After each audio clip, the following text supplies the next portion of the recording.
This is a daily market rundown live from the Tradelo trading floor. It's June the 10th. Some highlights from today's show.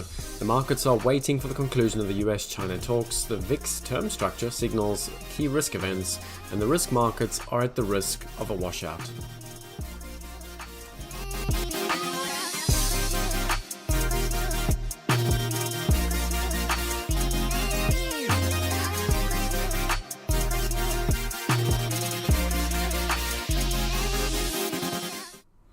Well, Monday came and went. It was a very, very quiet session. Volumes were low across the board, and for obvious reasons, everyone across the board was waiting for the conclusion, of course, of the US and China talks. Now, let's get straight into the first topic, because there's a couple of key clues that have come in the overnight session that I think are very much pointing towards what we can expect over the course of today's session, starting with, of course, looking at the bond markets. Now, what do we know as a result of the China-US talks from yesterday? Well, not a great deal. Of course, the US came out with their typical positive rhetoric, talking about fruitful meetings, and meetings went well. The reality is, of course, we're now into day 2 of discussions. We, of course, had a 7-hour discussion take place yesterday. We do know that the important people are in the room, and that matters because what it means is there is an expectancy that we are going to get something of outcome. And I think that's very important to stress, because I think the market is now baked in that we're going to get something tangible. And I'm going to stress that word tangible a few times today, because when we get on to looking at perhaps the VIX term structure, as well as, of course, how the S&P traded yesterday, the point is if we don't get anything tangible, and what I mean by tangible, if we don't actually get a commitment to specific numbers, if we just get ambiguity and words, which I suspect is what we're going to get, the reality is I suspect the market's actually going to wash out and sell off. We'll talk a little bit about that in a minute, but the key takeaway is that we are now, or negotiations have continued again this morning in London, and at some point today we are going to get the two teams coming out with their different communique. Now, we know going into this that the US has opted for a more positive type rhetoric, whereas the Chinese have sort of stood by this exact same line that they've had now for some time, a couple of months actually, which is, look, the US has to remove all those pre-Liberation Day retaliatory type tariffs. They've got to come to the table with some form of a longer term agreement, not just this tit for tat and we're just going to escalate when we want to get or extrapolate some sort of concessions out of the Chinese. So I think that is the key takeaway, is that whilst the rhetoric sounds very positive from the US side in particular, the reality on the ground is that we're not quite seeing the same rhetoric, of course, come from the Chinese. So again, with those headline risk is very much going to be the focus point, of course, for today. Now, one of the key takeaways, if you look at the bonds and the equities, and this is key to what I expect to get today's session, we can see that those bond curves have flattened out quite aggressively. Okay, now if we were going to have a positive outcome, if you look at yesterday's sort of meeting, if it was positive, if they were moving their way towards some form of something tangible, the curve wouldn't be flattening. And the fact that the curve is flattening, and at the same time we can see DAX down 0.83, we can see that the Asian indices also down, not just a little bit, not flat, they're down quite a bit on the day. And I think this is pointing towards exactly what I was saying, which is if we don't get something tangible, if we just get ambiguity and we just get words and commitments to keep talking, that's not going to be enough for the equity markets this time, and I do suspect we're going to get a washout trade. Okay, now before we move on to the VIX term structure, just a note on one of our partnerships. Rain Trading provides professional traders with institutional trading solutions. With Rain, you get access to an ecosystem of 8-figure traders, the trading technologies platform, one-to-one membership, mentorship, and an unlimited scaling potential. Now, if you have the trading skills, Rain is the trading team to leverage those skills. Click in the link of the description to find out more.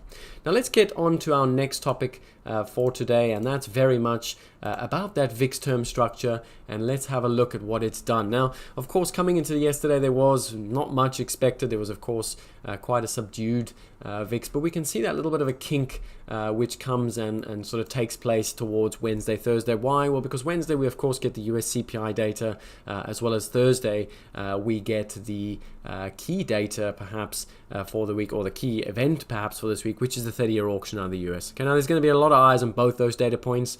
There's very much an expectation that the inflation could come out hot, as well as of course we could see investors not quite taking up long bonds as much as expected. So both of those events pose a real risk for the markets, and that's why we see that little bit of an elevated VIX structure. Now, why does this matter? Why am I pointing this out? Well, because the reality is that you are going to struggle to see any sustained rally in risk markets until we clear those hurdles. Okay, it's very much a case of if that S&P is going to rally, if we're going to, eventually begin that progress back up to record highs, we're going to have to clear the two hurdles. One being CPI on Wednesday, and two being that bond auction on Thursday. Now, look, if CPI comes in bang in line, or CPI misses to the downside, and that auction goes, no tails, relatively normal bit to cover, then fine, all bets are off, and we are going to very much quickly sustain this rally to the upside. We are going to see a continuation of the rally, but, and this is the key caveat, until those events clear, we are not going to see a sustained rally in risk. It's going to be very, very difficult for anyone to hold on to a bid at a time when we have got two very, very significant risks. Of course, we also have the China-US talks today, which is another one of those events. Okay, now, just a little bit of news as well. I think this is a key one that perhaps no one is really talking about, and for good reason. I mean, who's Spain? Well, look, the reality is Spain is the third biggest economy in Europe, and I think the key takeaway from here is very much that if you follow Europe and Europe in general, Spain has been the best performing economy in Europe for the last 2 years. They are very much the reason why Europe is actually still growing quite strongly relative to other countries around the world.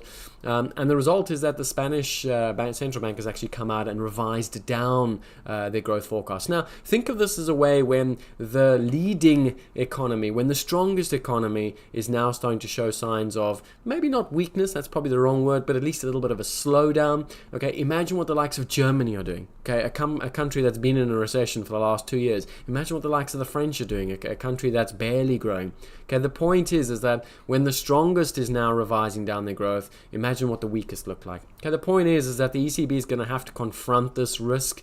Right now, they're adamant that they perhaps are close to neutral, and there's not a need for them to do anything soon. But I do expect if we actually do see some tariffs put on Europe later on this year, we are going to see the ECB forced back into action. Okay, point is, Spain is slowing down. They've revised their growth forecast for this year from 2.7 down to 2.4, and for next year from 1.9 down to 1.8. Okay, not exactly a rosy picture, not exactly a picture in which the ECB is going to be very comfortable moving away from this idea of being in a position to cut if they need to. Okay. Now let's talk about some key charts. I think the first one being oil. We have officially broken out of what has been a 2.5 month range. We're now starting to scrape back some of those Liberation Day sell-off that we had, of course, at the start of April. Oil, of course, is one of the laggards. We know that most of the markets have pretty much retraced the Liberation Day. Not oil. It's obviously quite closely linked to global economic growth, and in particular China. And so the result is now we have seen that breakout above 65s. But in actual fact, the breakout started at 64, and that's important to stress because that breakout came when? Well, yes, of course, it came on the non-farms day. Okay, so the non-farms day, we had that breakout, perhaps situation not as bad as expected, but it's a very shaky breakout. It's one of those things where, I've marked it out in a yellow line to say, well, look, that's where all the short-term buyers are positioned. They've all effectively turned net long above those 64. Momentum is in favor of further upside, and I do expect this to continue to move upside so long as that 64 holds. Okay, we get back below that 64, well, all bets are off. We're going to sink our way back down and find our way at some point back down to $55. Okay, the point is 64 is a very key line in the sand now. So long as we hold above there, we should continue just to drift a little bit higher. Of course, the tariff situation between China and the US today is very, very important. Okay, should that fail, and should we see effectively the risk market start to roll over, I wouldn't be surprised to see oil roll over back to test those $64. But if they come out with something tangible, if they come out and they agree, and look, this is key, if they come out and they say, look, the Chinese agree not to restrict rare earths, they agree to a certain quota or a certain amount, and the US say, well, look, we also agree to allow the flow of Chinese chips and all this sorts of thing, and they agree to actual numbers, the market will take that favorably. The market will look at that and say, well, hang on a sec, they're actually agreeing to tangible things, and this is really positive in terms of what comes next. Okay, but unless we get physical numbers, unless we get actual commitments and guarantees and agreements to we will allow this and you will allow that, the reality is that ambiguity is not going to be enough for the markets today. Okay, I cannot stress that enough. So keep an eye on oil. I think it is very much a breakout play, but like I said, it is at the risk once we get back below the 64s. Another market that's also a very interesting one to pay attention to is gold. We do know, of course, silver and platinum are leading for a change. We know that silver has had quite a significant breakout over the course of last week, and gold is somewhat lagging now. Now, there's perhaps a couple of reasons for that. The point is that what we are seeing right now is a stronger dollar, and we are also seeing higher or elevated yields, and that's never going to be an environment conducive to record-breaking gold prices. Okay, at some point that dollar will perhaps begin to weaken again, and at some point maybe those yields do start to contract a bit, and at that point perhaps we do get that gold moving back up towards that 3,500. Right now you can see we're above that short-term trend line. Okay, so you can see we broke above that trend line. We did it in a very aggressive fashion, so we can see those buys did very aggressively break out there. It's come back, it's retested, it's holding above that 3,300. If we hold the 3,300, we're likely to move our way inside this box. You can see I've put it in red, back up towards that 3,400 level, and perhaps stay inside this little consolidation zone until we get a catalyst. Okay, that being said, we take out those Monday lows. You got to be very, very careful. There are quite a number of buyers that are in this market, and I do expect quite an aggressive flush out to the downside. Okay, it's very much a market that now it's kind of decision day. I suspect we are going to make our way up higher today, but again, like I said, there's a number of things that are perhaps a little bit more important, but keep a close eye on gold, because technically it's now or never. It's either going to break to the upside and continue, or it's going to fail, and we are going to see a washout of some of those very aggressive, badly placed long positions. Okay. And then turning again to that VIX structure, just one thing to point out is that you can see that since December, if we look at this little bit of a red line, that's just a 20-day moving average. Think of that as a monthly VIX. And you can see that whilst we've given up all of that sort of Liberation Day volatility, the reality is we are in a somewhat higher regime. Okay, we can see if we go over all of last year and you did some sort of an average of what the average volatility for last year was, it was around 16. Okay, and you can see currently we're around 19, which at absolute terms might not seem like a lot, but it is quite a significant shift. Okay, the key takeaway is what happens to ultimately this VIX if we hold above this sort of 19 level. The risk is that, of course, once we start to approach the 8th of July and we start to see the risk of Liberation Day tariffs being put back on, we could start to see this VIX become a little bit more elevated. Okay, the point is we are still in a different volatility regime, and we need to accept that at any point, okay, these equities are very much at the risk of a pullback. Now, with that in mind, I think the key play of the day is very much the S&P. Okay, like I said, I keep banging on about this idea that there is a risk today that we don't get anything tangible, and I think that's going to be it. It's not enough that talks were fruitful. It's not enough that they agreed to keep talking. That's not going to be enough today. Okay, and the reason I say that is both technical as well as, of course, the VIX structure. Like I said, we've got those key risk events this week, which means no one's going to want to be sitting aggressively long unnecessarily into CPI and, of course, that bond auction. But also, if we look at the technicals, if you look at yesterday's session, okay, we closed very much unchanged on a day when we had fruitful discussions. Okay, and that's key, because you would have thought, given the market closed very strong on Friday post non-farms, my best guess would have been that we would have had some sort of sustained move to the upside. Okay, perhaps not a big move, but I would have thought we would close up at least 0.5%. Okay, I would have thought as well the VIX would move a little bit lower. In reality, the market didn't either. Okay, the point is that the price action is quite weak up here. We can, of course, see that that's 6,000 now. We broke above it. We've got some longs up there, but they're not really getting paid. Okay, no one's getting paid to be very aggressively long up here. And so what I suspect is if we don't get anything tangible today, we are going to get that washout trade back down towards the non-farm lows, and of course back down towards that 20-day moving average around the 59.40 in the futures. Okay.